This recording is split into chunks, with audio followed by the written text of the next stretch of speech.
Allez, on continue son bonjour, j'espère que vous allez bien, etc. Je pense que vous l'êtes. Allez, on continue directement sur le protocole Spanning Tree, comme on l'a commencé. Moi, tout ce que j'ai fait, c'est que j'ai arrêté la vidéo, j'ai commencé une deuxième pour ne pas faire de très longues vidéos. Alors, on était où? On était ici sur le protocole Spanning Tree. On a dit, c'est bon, félicitations, ce switch-là a été élu comme route bridge. Ok, très bien, c'est fini. Ce switch, c'est le route bridge. Félicitations pour tout le monde.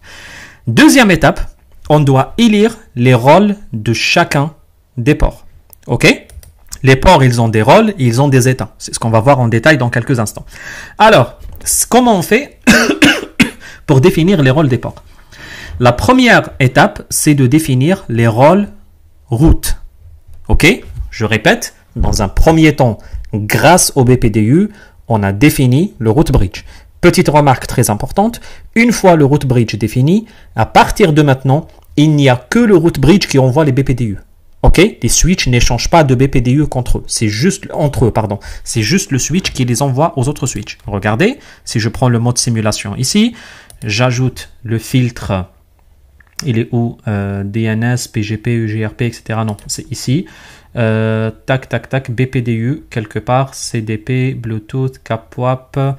Je pense Spanning Tree, oui, c'est ça, STP. Ok? Et puis, j'enlève les autres. Hein. J'enlève les autres. Je laisse que le protocole Spanning Tree. Et puis, je lance. Je ne sais pas si ça existe ou pas. Ouais, ça l'affiche ici, c'est pas grave. Et puis, on voit que le switch qui joue le rôle de route bridge va envoyer des BPDU sur toutes les interfaces. J'arrive même pas à comprendre ce qu'il fait ici. Moi, j'aurais souhaité que ça soit ici. Bref, c'est pas grave. Je voulais essayer ça. Ça n'a pas marché, tant pis. Mais ce qu'il faut comprendre et retenir, c'est que c'est juste ce switch-là qui, dorénavant, va envoyer des messages à la totalité des autres switches, des BPDU, pour leur dire « Je suis là et c'est moi le patron et c'est moi qui ai le BPDU qui contient ces informations. » Qui sont 4 bits qui sont la priorité, 12 bits qui sont les ID de VLAN qu'on a appelé ça comme ID de système étendu et 48 bits qui sont l'adresse MAC de VLAN en question. Ok. Maintenant, on va élire et on va choisir les rôles de chacun des ports. Alors, le premier qu'on va choisir, c'est ce qu'on appelle le route port. C'est quoi le route port?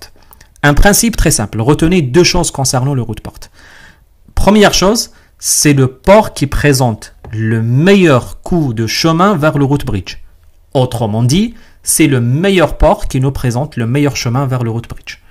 Deuxième condition, sur chaque switch, il y aura un seul route port. Pas possible d'en avoir 2, 3, etc. C'est normal.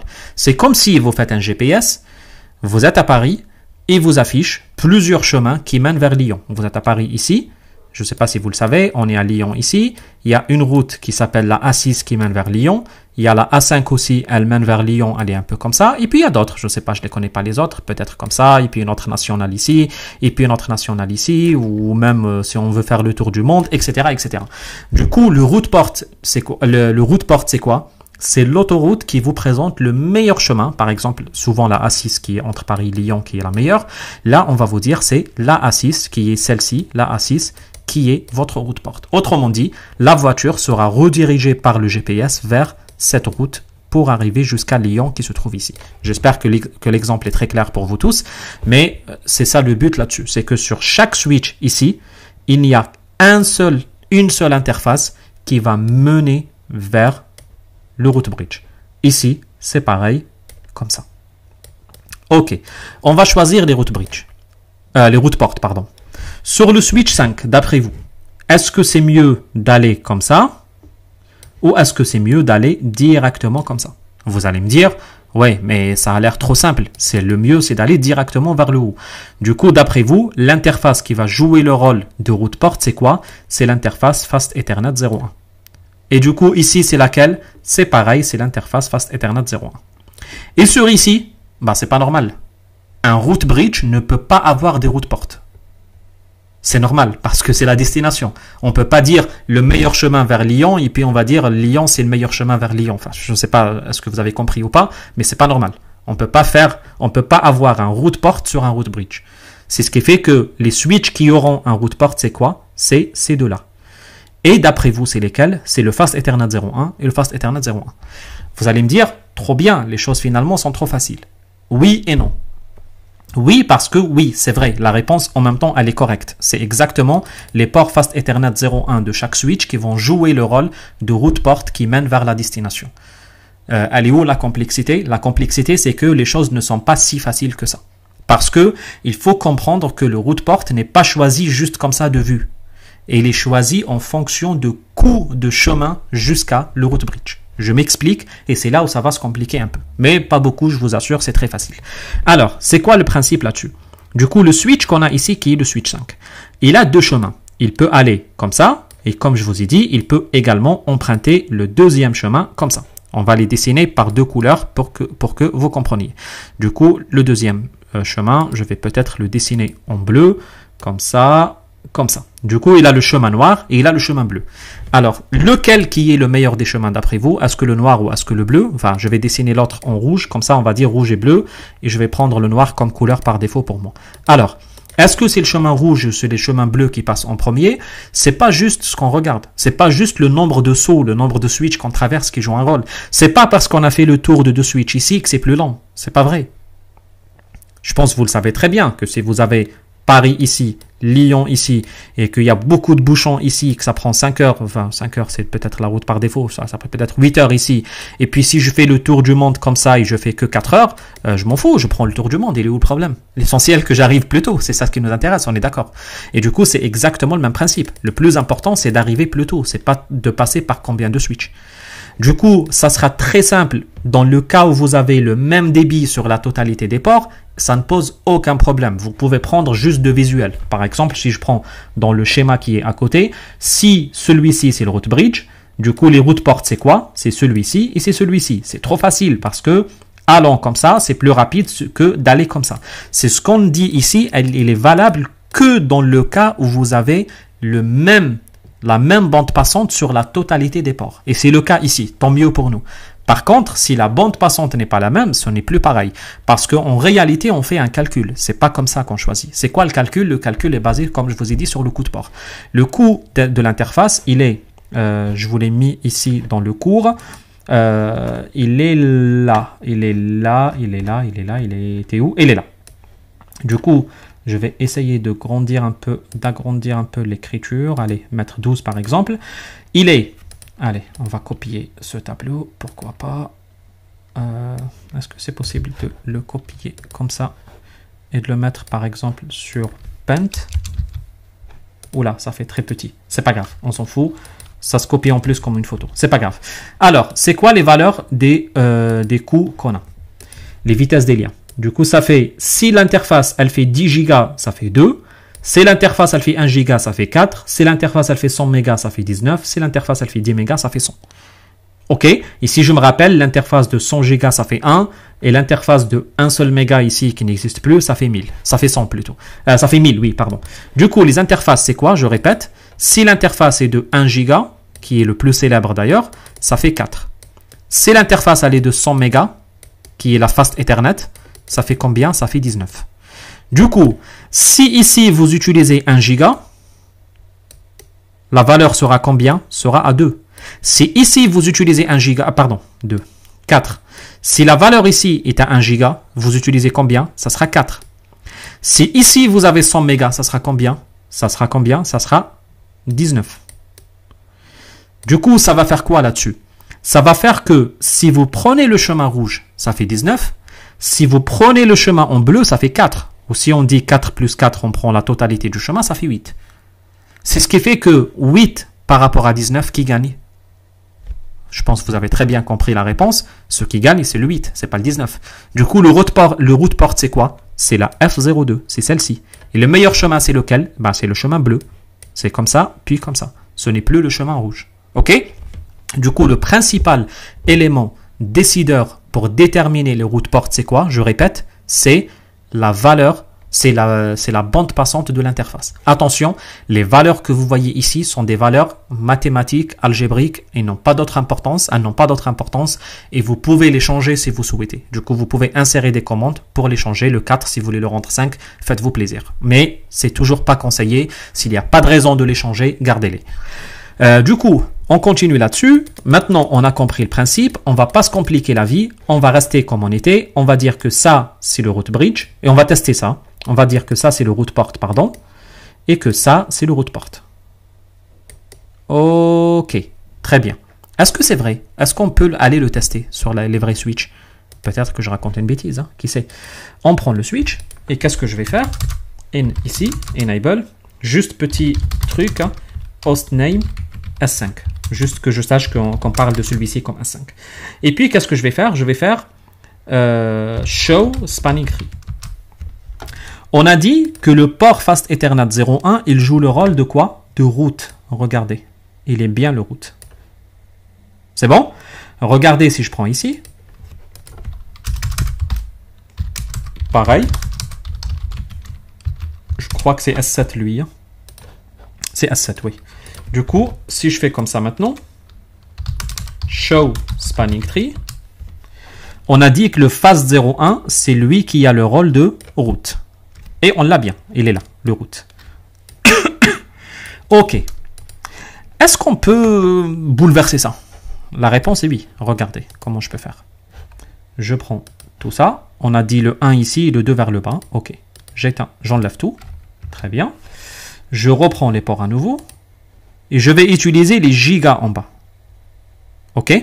Du coup, on va utiliser giga 01 vers le giga 01. Encore un giga ici. Giga 02 vers le giga 01 ici. Par contre, ici, on laisse comme il était. Phase 01. Ah, ça fait quoi maintenant? C'est quoi le route bridge? Est-ce que ce port-là va toujours rester le route port? Le route port, pardon, pas le route bridge. Hein. Est-ce que ce port va rester toujours route port? Ben, on va voir ça tout de suite. Regardez. Je fais show spanning tree. Ah, vous voyez? C'est le giga 01 qui est devenu le route. Pourquoi? Parce qu'il a un coût de chemin de 4. Les autres, ils ont... Le phase 01, il est où? Il est là. Il a un coût de chemin de 19. Du coup, entre 19 et 4, qui gagne? C'est le 4. Vous voyez qu'au final, ce switch-là, il a pris ce chemin. Attention, un petit détail. On ne compte pas tout le chemin. On ne compte pas 4 plus 4. Hein. Moi, je le dis juste... Encore une fois, c'est mon abus de langage, mais on compte que ça, parce que le switch, il n'a pas la visibilité sur ce qu'il y a derrière. C'est pour ça que je vous ai dit, faites attention, ça peut être mauvais, parce que imagine que tu as une meilleure bande passante ici. Allez, on va faire un cas vraiment fou. Par exemple, tu as 4 ici, et puis tu as 10 mégas ici. Je dis n'importe quoi. Tu as 10 mégas ici. Du coup, ça fait combien? Rappelez-vous, le 10 mégas, c'est 100. D'autant plus que c'est mauvais en plus. 10 mégas, c'est très peu. En même temps, tu as 100 mégas ici. Alors, si tu veux passer par le 100 mégas ici, tu peux. Il n'y a pas de souci. Ce que tu vas faire, tu vas juste changer la valeur de 4 ici, la forcer. Par exemple, la mettre à 20. Du coup, ça devient 19 inférieur à 20. Et là, tu forces le chemin manuellement. Vous allez me dire, est-ce que ça rejoint ce que tu nous as dit il y a quelques instants qu'il faut qu'on force les valeurs, etc. Dans le cadre où il y a un besoin, oui. Ici, il n'y a pas le besoin. Parce que c'est toi, par contre, c'est toi qui décides. Parce que c'est toi qui choisis les câbles, c'est toi qui choisis les ports. Je prends un exemple très simple. Est-ce que dans un réseau comme celui que je viens de faire, est-ce que c'est bien de le garder comme ça? Non. Parce que ici, tu as 100 mégas, ici, tu as 1 giga partout. Enfin, allez, vas-y, fais le tour de tous les ports et fais 1 giga partout. Vous voyez, ça rejoint ce que je vous ai dit il y a quelques instants. C'est à toi de décider. Par contre, si j'ai le choix entre changer les valeurs de coût ou de priorité ou changer les ports, je préfère changer les ports. C'est plus simple. C'est physique, c'est plus simple, d'autant plus que là, je suis en train de changer le fonctionnement d'un protocole. Attention, il y a des algorithmes qui bougent derrière. Vous voyez? Du coup, là-dessus, je préfère largement venir ici et faire comme ça, et acheter une interface. Ça coûte 10 € un câble. Là. Vous voyez, c'est pas pour 10 € que vous allez planter un réseau. Et puis, je fais comme ça. Comme ça. Regardez maintenant, si je refais maintenant la commande à nouveau show spanning tree, la giga 02, qui est celle-ci, celle qui va directement vers le haut, je la dessine pour que vous arriviez à voir, celle-ci, c'est elle qui va devenir la route bridge à nouveau. Et regardez, si je reprends maintenant, la giga 02, elle devient la route.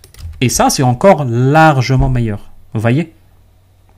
Et comme ça, on a résolu le problème et on a mis giga 02, giga 01, c'est du giga partout. D'un côté, on a amélioré le débit et d'un côté, on a simplifié l'architecture. Parce que malgré tout, le fait de traverser deux switches, c'est toujours une source de ralentissement. C'est toujours une source de complication. Ne laisse pas les datas traîner dans le réseau. Tu as un route bridge qui est en face. Tu as une interface qui est connectée à lui. Ben, mon ami, on voit ça. C'est simple. Vous voyez? Ne fais pas le tour du monde. C'est pas très simple. C'est pas très bien. Tu vas me dire, je gagne en débit. Ben, c'est pas grave. Achète une interface et place-la ici. Ça coûte 10 € et ça te résout un grand problème. OK? Vous comprenez le principe? Du coup, le principe est vraiment là. Pensons surtout à simplifier l'architecture de notre réseau. Il ne faut pas penser trop à compliquer le monde. Et là, regardez, on a refait tel que ça a été et le problème a été résolu. L'interface Giga 02 est revenue à nouveau route bridge. Du coup, on va les laisser en giga, peu importe, on peut les mettre en 100 mégas ou giga, ça n'a aucune importance. Du coup, ça, c'est le route port. Pareil de ce côté-là, on n'a pas parlé beaucoup de ça. Si je fais show spanning tree, on a bien l'interface Giga 02 qui est la route. Giga 02, c'est celle qui mène vers le haut. Du coup, je vais faire pareil ici. On a route port ici. Route port ici. OK? Et du coup, problème résolu. Route port d'un côté, route port de l'autre. Problème, allez, je vais le mettre route port ici. OK? C'est bon. Maintenant, deuxième, parce que c'est la seule information qui nous intéresse dans les routes. Parce qu'on a dit chaque switch hors le route bridge doit avoir un route port. Et on l'a désigné. On a 3 switches. Celui-ci, il ne doit pas avoir un route port. Celui-ci, il a un, on l'a désigné. Celui-ci, il a un, on l'a désigné. Très bien, la vie belle, il n'y a pas de problème. Maintenant, deuxième rôle de port, très important, c'est le port désigné. C'est quoi le port designated ou le port désigné? C'est un port qui laisse passer des données. Ça ne pose aucun problème. Mais en même temps, c'est un port qui laisse passer des données, mais en même temps, il n'est pas le route. C'est tout. Du coup, ça ne présente pas le meilleur chemin vers un route bridge. Mais c'est un port ouvert qui laisse passer les datas. OK? Du coup, dans chaque segment, il faut avoir au moins un port désigné. Je dis bien chaque segment, autrement dit, chaque chemin. Il faut avoir au moins un port désigné. Du coup, avoir un chemin, par exemple, si je démarre de ce PC-là, je sors là, j'ai ce chemin. Ou bien, si je change de couleur, je prends n'importe quelle couleur, je prends ce chemin. Je dois, que ce soit dans le vert ou dans le noir, impérativement avoir un designated port. Au moins un. Si j'ai 2 ou 3, c'est pas la fin du monde. Par contre, si j'ai 0, c'est qu'il y a un problème. Pourquoi si j'ai 0, c'est qu'il y a un problème? Parce que celui qui nous reste, c'est le port bloqué. Il est là. C'est celui-ci. C'est le port alternatif qui est port bloqué. Du coup, si un port est bloqué, c'est que les datas ne passent pas. C'est un problème. C'est que du coup, tout est bloqué. C'est que dans chaque chemin, il faut au moins un port designated. OK. C'est quoi la règle sur les ports designated? Je pense que vous avez compris rapidement, sans trop parler, que au moins ces ports-là sont designated. Du coup, ça, c'est designated port. Et puis, celui-ci, à côté, il est designated port. Pourquoi? Parce qu'un port d'un switch, il ne peut pas être route et il ne peut pas être bloqué. Qu'est-ce qu'il peut être? À désigner, c'est le seul qui reste. Vous voyez? Du coup, la totalité des ports de route bridge sont des designated ports. Dans un examen de certification, vous pouvez avoir une question qui vous dit ça. Regardez. Show spanning tree. Vous aurez ça comme question. Allez, je vais vous poser la question. Je vais vous dire, reportez-vous à l'illustration. Quelle conclusion vous allez en tirer? Et puis, dans les choix, je vais vous dire, ce switch est un route bridge. Vous allez dire, mais je ne peux pas le savoir parce qu'on ne voit pas les valeurs de priorité qui sont ici. Vous voyez? This bridge is the route. Par contre, parce que j'ai vu ça, sauf que dans l'examen, vous n'aurez pas accès à ça. Vous aurez juste cette partie de la photo. Alors, oui, la réponse est correcte. Ce switch, c'est un route bridge. Pourquoi? Parce que la totalité de ces ports sont désignés. Rappelez-vous ce qu'on a dit. Tous les switches hors le route bridge doivent avoir un port route. Est-ce qu'on voit ici un port route? On ne voit pas. Du coup, ce switch, en plus, tous sont désignés. Est-ce qu'il y a un port bloqué? On ne voit pas. Un route bridge ne doit pas avoir un port bloqué. C'est pas normal, ça ne rentre pas en tête. La totalité du trafic de l'entreprise, c'est envoyé vers le route bridge. Si je bloque des ports dans le route bridge, c'est catastrophique. Je bloque loin, je bloque ailleurs. Je bloque pas dans le segment qui mène vers le route bridge. Et je bloque pas sur le route bridge. C'est pour ça, vous voyez ici, que dans le segment direct qui mène vers le route bridge, qui sont le port qu'on a ici, plus le port qu'on a ici, les ports sont ouverts. Et même ils sont route. Ça veut dire quoi route? C'est que les ports prioritaires, c'est eux qui passent le trafic. Parce qu'ils sont face au route bridge, justement, c'est plus rapide. Et le route bridge en question ne doit pas avoir un port bloqué. Parce que si tu as un port bloqué face à un port route, il y a un truc qui ne va pas. C'est comme si tu ouvres l'autoroute, tu laisses les gens passer d'un côté, puis tu la bloques en plein milieu. Enfin, je trouve même pas un exemple. C'est pas normal, c'est inconcevable. Ok? Du coup, à partir de maintenant, qu'est-ce qu'on dit? Que la totalité des ports d'un route bridge sont des ports désignés. Designated port. Ok? Problème résolu. Ok. Maintenant, il nous reste ces deux-là. Vous avez compris le principe.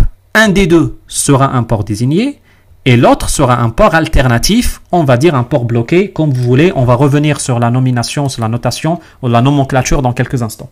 Celui-ci, c'est un designated port parce qu'il ne peut pas être route. Pourquoi il ne peut pas être route? Parce qu'on a déjà le route port sur le switch. Et celui-ci, il ne peut pas être bloqué parce qu'il est vert. Du coup, l'autre, c'est blocked port. BP. OK? C'est bon. Maintenant, vous allez me dire pourquoi c'est ce port qui est ouvert, pourquoi c'est ce port qui est fermé. Est-ce que c'est du hasard? Est-ce que c'est du plomb-plomb? Non. Il y a une raison. Alors, la raison, elle est où? Elle est sur le fait de négocier entre les deux switches. Du coup, ici, on doit faire un arbitrage entre les deux switches. Ce switch va envoyer une requête à celui-ci, un BPDU, qui contient, maintenant vous savez ce que contient, priorité, adresse MAC, et quoi encore, et l'ID de système étendu. Celui-ci, il fait pareil, et ils vont comparer. Celui qui a la meilleure BPDU, c'est celui qui gagne. Et rappelez-vous que celui-ci, il a une BPDU à 4096 de priorité, et celui-ci, il a la valeur par défaut de 32 768. Du coup, entre 32 768 et 4096, qui va gagner? Ah, c'est le 4096. C'est très simple. C'est aussi simple que cela. OK? Je répète, je reprends ici. Regardez la preuve. Si je fais show spanning tree, sa valeur de priorité, elle est de 4096. 4097 si j'ajoute le VLAN. Pareil, si je prends ici, sa valeur de priorité, elle est de 32 768. Du coup, s'ils vont se battre entre eux, qui va gagner? C'est évidemment celui-ci. OK? J'espère que l'idée est claire pour vous tous et que vous avez tous compris c'est quoi exactement le rôle de designated port, etc., etc. OK? Alors, on va prendre ça. Est-ce que vous pouvez désigner très rapidement? Moi, je vais vous le faire très rapidement. Regardez. Ça, c'est route bridge. Ça, ce ne sont pas des route bridge. Du coup, ça, c'est route port. Ça, c'est route port. Ça, c'est designated port. Ça, c'est blocked port. Ça, c'est designated port. Et ça, c'est designated port. C'est très rapide. Vous voyez? Si vous avez compris, c'est très rapide. Allez, je vous l'explique.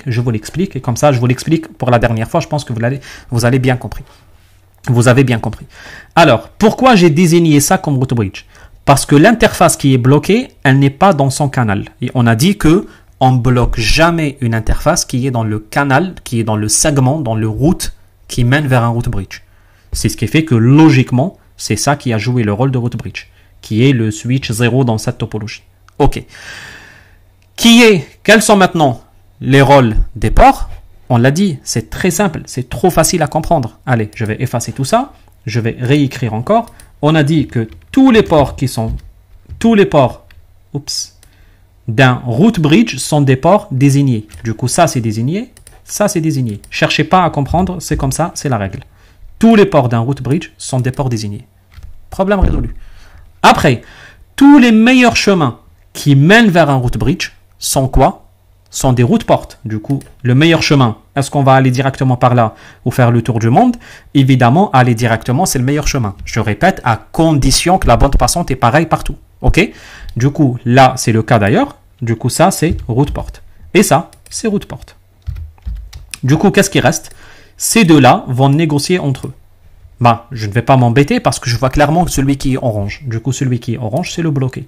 Du coup, ça, c'est blocked port. Et ça, c'est designated port. Il ne peut pas être route, je répète. Un port route sur un switch, c'est un seul, pas deux. Du coup, le seul qui reste, c'est quoi? C'est le désigné. Et en même temps, c'était intelligent, c'était réfléchi. Parce que ça, c'est désigné, ça, c'est bloqué. Du coup, ce port-là, il peut discuter avec celui-ci. Imaginez qu'il y a un problème et que ce port doit rentrer en service. C'est ce port-là qui va l'informer. Vous voyez que si on a bloqué tout le segment, c'est problématique. Parce que finalement, personne ne peut informer celui-ci. Ok, du coup, c'est comme ça, c'est pour ça qu'on a pensé à ça. Je pense que si vous avez bien compris, d'ailleurs, vous voulez qu'on voit pourquoi? Regardez, si je check l'adresse MAC de celui-ci, elle est écrite juste en bas, la toute dernière ligne, c'est petit, mais c'est pas grave, je vais vous le dire. 00E0, l'adresse MAC. Ça commence par 00E0. Ah, du coup, l'autre doit commencer par F, par un chiffre mieux. Oui, l'autre commence par 0007. Ok, du coup, celle-ci commence par 00E, et puis 0, et puis celle-ci commence par 0, 0, 0 et 7. Du coup, 0 ici, c'est inférieur à E. C'est pour ça que c'est celui-ci qui a gagné dans la négociation pour faire un designated port ici. Ok? Et c'est comme ça qu'on a désigné les ports. Et puis, on a ce switch-là, comme je vous ai dit, qui va jouer facilement le rôle de route bridge. Parce que ce switch-là, il a une adresse MAC sur le VLAN 1 à 0002. Ok? Vous allez me dire, c'est mauvais? Oui, c'est mauvais, mais je ne vais pas le changer, on s'en fout un peu. Notre topologie de l'exercice, c'est celle-ci, ce n'est pas celle-ci. On va revenir d'ailleurs à celle-ci dans quelques instants. Ou peut-être dans une prochaine vidéo, je ne sais pas. Ok, du coup là, on a, je pense, compris l'exercice, compris le principe, il n'y a aucun problème. Et comme je vous ai dit, oui, si vous voulez faire un bon exercice, il va faire le tour ici et changer les valeurs. Hein. Je pense que vous avez compris comment le faire. Spanning tree VLAN 10, route primary au priorité 0. Spanning tree VLAN 20, refaites la même commande, 30, etc. Vous pouvez le faire avec des virgules également, il n'y a pas de problème. Spanning tree VLAN 10, virgule 20, virgule 30, etc. Ok. Ok, on continue maintenant. On va se compliquer un tout petit peu la vie, si vous voulez bien. Comment on va se compliquer la vie? Imaginez qu'on a un réseau qui ressemble un peu... Allez, on va le trouver ici. Regardez ici, c'est pareil. Du coup, ça, c'est route bridge. Les ports qui sont sur le route bridge, allez, les ports qui sont sur le route bridge, c'est des désignés. Ça et ça. Et ça, tous sont des désignés. Ça et les faces, du coup, c'est le route. Ça, c'est les en face, c'est le route. Et ces deux-là, ils vont négocier. Du coup, ils vont négocier. Un des deux, il va se fermer, il va passer en mode alternatif ou bloqué. Et celui-ci, il va passer en mode désigné. Je pense que c'est très facile. Je pense que tout le monde a compris. J'espère bien. Ok. Prenons un cas comme ça maintenant. Ok? Allez. Prenons un cas comme ça. Dans ce cas-là, qu'est-ce qu'on va avoir? On va avoir ce switch-là qui va jouer le route bridge. Ok? Ici, on a un route port, il n'y a pas de problème. Ici, on a un route port, il n'y a pas de problème. Sauf que ici, ça pose un problème sur le S2. Pourquoi ça pose un problème sur le S2? Parce que ici, ça fait un coût de chemin de 19. Et ça ici, ça fait 19. Ou peut-être 4 ou 4, peu importe. Et les valeurs de priorité sont les mêmes partout. Du coup, ça pose problème. Est-ce que le S2 va élire ce chemin-là comme le meilleur chemin et par conséquent sera le route bridge, comme c'est dans l'exemple, ou bien il va choisir celui-ci. Et du coup, s'il choisit ça ou il choisit ça, en fonction de quel critère? Parce que ici, on ne va pas dire en fonction de coût de chemin. Parce que ici, le chemin, ça fait 19, et encore, ça rentre ici en 19, et ici, ça fait 19, et encore, ça rentre ici en 19. Ou si c'est 2, 2, ça fait 2 aussi. Du coup, si le coût égale 2 ici, ça sera 2 ici, et c'est problématique. Vous voyez? Du coup, ça fait quoi? Ça fait 19 ici, et ça fait 38 ici, c'est 19 et 19, et ça fait 38 ici, c'est 19 et 19. Quel chemin il va choisir? Là, à partir de maintenant, si les coûts de chemin sont égaux plutôt, on va faire appel au bridge ID à nouveau. Du coup, à nouveau, on va faire appel à la fameuse BPDU. Ok? Comment ça va se faire là-dessus? On va faire appel à la BPDU en disant ça, le S4, il a une valeur de BPDU qui est 32 768 plus 1 de VLAN, plus l'adresse MAC qui s'écrit comme ça, 11111, c'est juste pour l'exemple. Et ici, qu'est-ce qu'il a? Il a 32 769, mais il a 5 en ID de VLAN. Du coup, celui-ci, il lui dit, viens par moi, j'ai un meilleur chemin. Celui-ci lui dit, viens vers moi, j'ai le meilleur chemin. Celui qui va choisir le S2, c'est lequel? C'est celui qui a la meilleure valeur de BPDU. Du coup, ici, il a choisi le 1. Par conséquent, il va prendre ce chemin. Il ne va pas prendre celui-ci. Ok? J'espère que vous avez compris. Dans le cadre où les coûts de chemin sont égaux, je répète, c'est la même erreur de fois, c'est pas grave. Les coûts de chemin sont égaux. Dans ce cadre-là, qu'est-ce que va faire le switch? Il va choisir en fonction d'un autre critère qui est la BPDU qu'il a reçu de switch qui est en face. Dans ce cas-là, c'est le S4 ou bien le S3. Et dans ce cas-là, c'est le S4 qui va gagner parce qu'il a une meilleure adresse MAC. C'est celui qui a l'adresse MAC la meilleure dans ces conditions-là. Ok. Alors, maintenant, on prend un autre cas encore. L'autre cas, c'est quoi? C'est dans le cadre où un switch est connecté à un autre switch avec double liaison. Ça fait quoi ça? Ça fait une liaison ici, une autre liaison ici. Ça fait 2 fois. Laquelle qui va gagner? C'est pareil. Ici, il va annoncer 19. Ici, il va annoncer 19. Ou dans le cadre des valeurs 4, par exemple. Ici, on va choisir 4. Ici, on va choisir 4. Du coup, celui qui va gagner, c'est lequel? Là, à partir de ce moment-là, les valeurs des coûts n'ont aucune importance. Du coup, si on a le même route bridge qui nous annonce 2 chemins sur ces ports, dans ce cas-là, les valeurs de priorité n'ont pas, les valeurs de coût n'ont pas beaucoup d'importance. On va faire appel à une autre valeur qui s'appelle port priority. Attention, je ne parle pas des priorités des switches qui sont le 32700, qui sont les valeurs multiples, pardon, j'efface tout, qui sont les valeurs multiples de 4096. Je ne parle pas de ça. Je répète, je ne parle pas des priorités des switches. Ça, c'est des switches. C'est ce qu'on en voit dans les B, P, D, U. Je parle plutôt des priorités des ports ici. Vous allez me dire comment je peux le savoir. Vous pouvez le savoir directement ici. Quand vous insérez la commande Show Spanning Tree, vous avez la valeur ici. Elle est là, Port Priority. Est-ce que vous pouvez la changer? Oui. Est-ce qu'elle est par défaut fixée? Oui, elle est à 128. Ok. Du coup, ça ne change pas grand-chose parce qu'on est 128 partout. La réponse est simple. Si vous voulez que c'est le port Fast Ethernet 01 qui gagne ou le Fast Ethernet 02, par exemple, dans notre cas, si vous voulez que c'est le 2 qui gagne, la seule chose que vous allez devoir faire, c'est que vous allez vous connecter sur le port Fast Ethernet 02 et changer la valeur de priorité de port. Vous choisissez une autre valeur. Il faut qu'elle soit, je pense, multiple de 16. Oui, il faut qu'elle soit multiple de 16. OK? Du coup, ce que vous allez devoir faire, il faut changer la valeur de priorité et la mettre multiple de 16. Et le problème est résolu. 16, 28, etc. 16, 32, 48, etc. Maintenant, vous allez me dire, et si je fais rien? Parce qu'ils sont 128 dans tous les cas. Là, encore une fois, on va faire appel à la solution de dernier recours qui est les tirs au but, les pénalties encore. Et dans ce cas-là, qu'est-ce qu'on va choisir? On va choisir les ID des interfaces. Du coup, c'est quoi l'ID des interfaces? Regardez qu'on a ici 128.25, ici 128.26, ici 128.3. C'est quoi ce chiffre? Regardez dans le tableau, vous allez le comprendre. 1, 2, 3, vous allez trouver. Il est là. Fast Ethernet 03, ça fait 3. 25, bon, ici vous ne le voyez pas très bien, mais le switch il fait 24 ports et puis il fait 2 gigas. Du coup, les 2 gigas, c'est quoi? C'est la 25e et la 26e. C'est pour ça que vous ne le voyez pas très bien, ça fait 25 et 26. OK? Du coup, c'est juste l'ID de l'interface. Comme ici, l'interface s'appelle Fast Ethernet 01. L'ID ou la valeur de port priority, c'est quoi? C'est 128.1. Et ici, ça fait 128.2. Celui qui gagne, c'est qui? C'est celui qui a la plus petite valeur de priorité. Dans ce cas-là, c'est le F01 qui va gagner. On va désigner ça comme route port et ça comme port alternate bloqué. Et puis ici, c'est quoi? C'est designated port et designated port. Attention, je ne sais pas si vous l'avez remarqué ou pas, on désigne sur le route bridge. On ne désigne pas sur le switch qui est en face. On n'a pas comparé les 5 et le 6. On a comparé plutôt le 1 et le 2 qui sont là. J'espère que vous avez bien compris ce point. Il est très important. Même moi, je faisais cette erreur il y a quelques années. Du coup, il faut comprendre que on compare sur le route bridge, on ne compare pas sur les autres. J'espère que c'est clair pour le moment.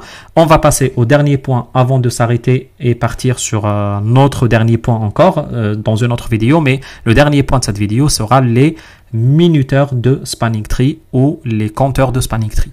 Le spanning tree, il a différents états de port. Un port, il peut être en état de blocage, il peut être en état d'écoute, il peut être en état d'apprentissage, il peut être en état d'acheminement qui est le forward, ou il peut être en état désactivé, où il est disable, ne participe pas dans le process de spanning tree. Du coup, quand il est en état de blocage, il peut uniquement recevoir les BPDU.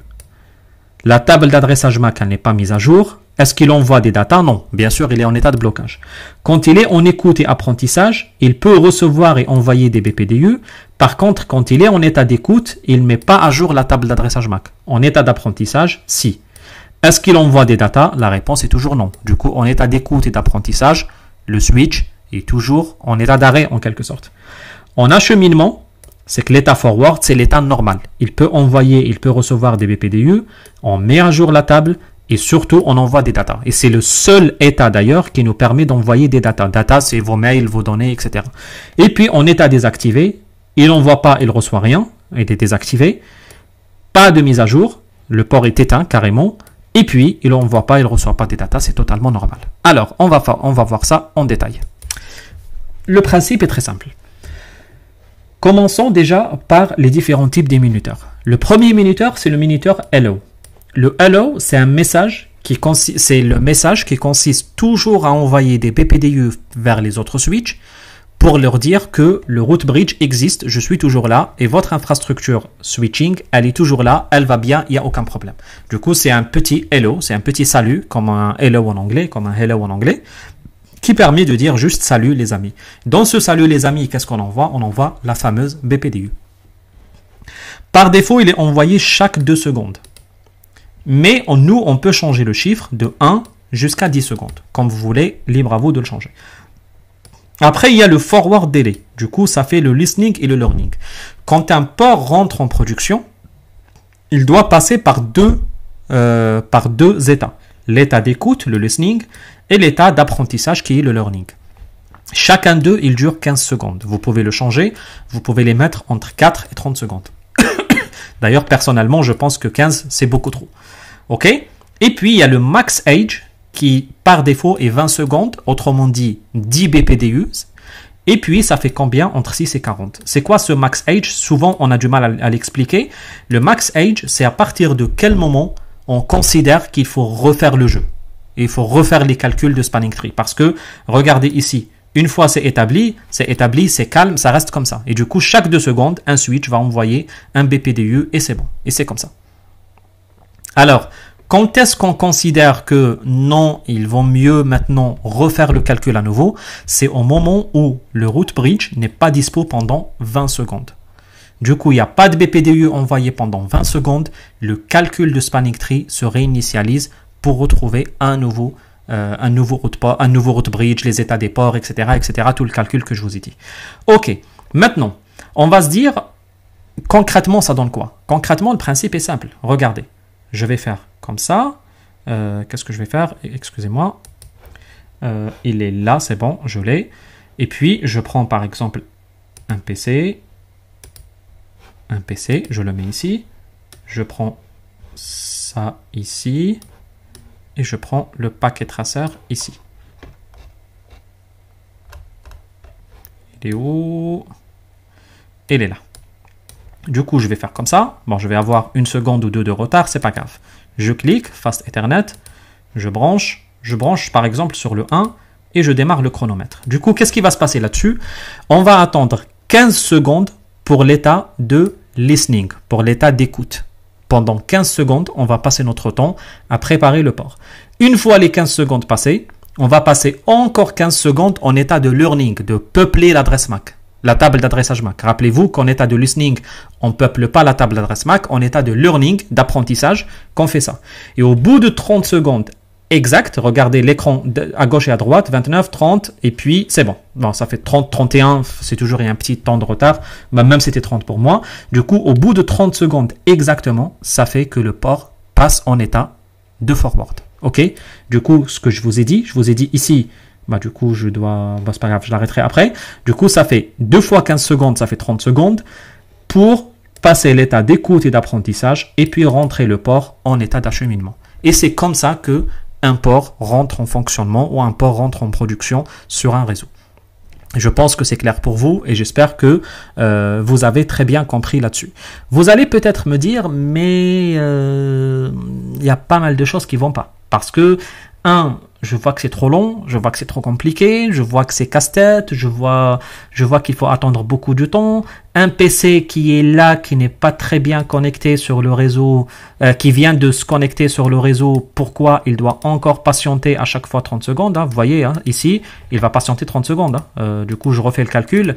Ça va pas être 30 exact, ça sera 27, 28 parce que je l'ai fait un peu avec un petit train de retard. Mais vous avez compris, ça fait encore 30 secondes à attendre, etc. Alors que le PC, normalement, il n'a pas de spanning tree, il n'a pas de négociation. Pourquoi toutes ces négos?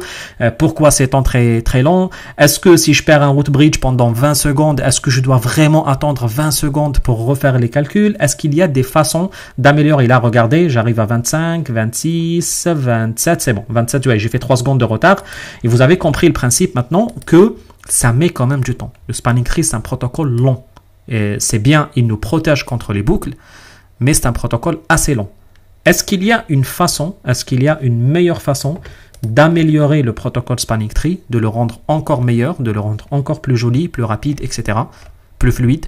C'est exactement tout ce que je vais vous dire dans la prochaine vidéo. À la prochaine. Bon, ça fait un peu trop de vidéos sur le spanning tree, mais c'est comme ça, c'est un protocole très important, c'est un des protocoles LAN les plus importants d'ailleurs, et c'est un des chapitres les plus importants de la CCNA 2. Il faut absolument tout comprendre là-dessus. Allez, je vous vois dans le prochain chapitre. Salut à tous. Dans la prochaine vidéo de même chapitre, pardon. Salut à tous.